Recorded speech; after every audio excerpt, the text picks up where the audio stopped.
గత జన్మలో మనం చేసిన పాపాలు నీడలా మనల్ని వెంటాడుతూ ఈ జన్మలో మన సుఖశాంతులను దూరం చేస్తున్నాయా? కష్టపడి పనిచేసినా ఫలితం దక్కకపోవడం, ఇంట్లో ఎప్పుడు ఏదో ఒక గొడవ, అనారోగ్య సమస్యలు, చేతికి వచ్చిన ధనం నీళ్లలా ఖర్చైపోవడం, ఇవన్నీ చూస్తుంటే మీ మనసు వికలమైపోతోందా? ఆత్మ బంధువులారా, ఈ వేదన మీ ఒక్కరిదే కాదు. ఎంతో మంది ధర్మబద్ధంగా బ్రతుకుతున్నా, ఎవరికీ అపకారం చేయకపోయినా ఎందుకు ఇన్ని కష్టాలు వస్తున్నాయి అని కుమిలిపోతుంటారు. కాని మన పురాణాలు ఏం చెబుతున్నాయో తెలుసా?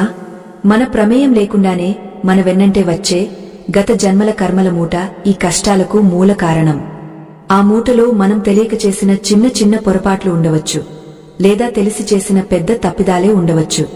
అయితే ఆ పాపాల నుండి విముక్తి పొంది ఈ జన్మలో సంపూర్ణ సుఖశాంతులతో వర్ధిల్లడం ఎలా అన్నదే పరమ రహస్యం. ఈ సత్యాన్ని తెలుసుకోవడం మీ జన్మ హక్కు. పురాణాల ప్రకారం ఏ ఆధ్యాత్మిక సత్యాన్నైనా సగంలో వదిలేయకూడదు. ఆవు పులి దగ్గర సగం కథ విని వెళ్లిపోతే దానికి మోక్షం కలగదు. అలాగే ఈ మాటలను ఎక్కడా ఆపకుండా ఏకాగ్రతతో పూర్తిగా విన్నవారికే ఆ భగవంతుని సంపూర్ణ అనుగ్రహం కలుగుతుంది. ఎవరైతే ఈ జ్ఞానాన్ని చివరి వరకు శ్రద్ధగా స్వీకరిస్తారో వారి ఇంట కష్టాల చీకట్లు తొలగిపోయి అష్టైశ్వర్యాలు చేకూరుతాయని మన ధర్మశాస్త్రాలు ఘోషిస్తున్నాయి. కర్మ అనేది ఒక అద్భుతమైన, అదే సమయంలో భయంకరమైన సముద్రం లాంటిది. మనం ఒక విత్తనం నాటినప్పుడు అది వెంటనే మహావృక్షం అయి ఫలాలను ఇవ్వదు కదా, దానికి కొంతకాలం పడుతుంది.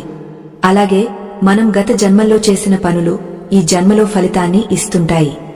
అందుకే కొందరు ఏ శ్రమ పడకపోయినా అదృష్టం వారి తలుపు తడుతుంది. మరికొందరు అహర్నిశలు కష్టపడినా కనీసం 3 పూటలా భోజనానికి కూడా ఇబ్బంది పడతారు. దీనినే మనం ప్రారబ్ధ కర్మ అంటాం. అంటే మనం అనుభవించాల్సిందే అని రాసిపెట్టి ఉన్న కర్మ.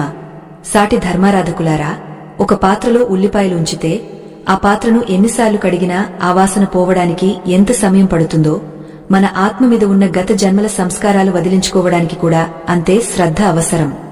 ఆ వాసనను వదిలించుకోవాలంటే కేవలం గుడికి వెళ్లి రావడం మాత్రమే సరిపోదు. మనం చేసే ప్రతి పని, మనం ఆలోచించే ప్రతి ఆలోచన మన కర్మ ఖాతాలో జమ అవుతూనే ఉంటుంది.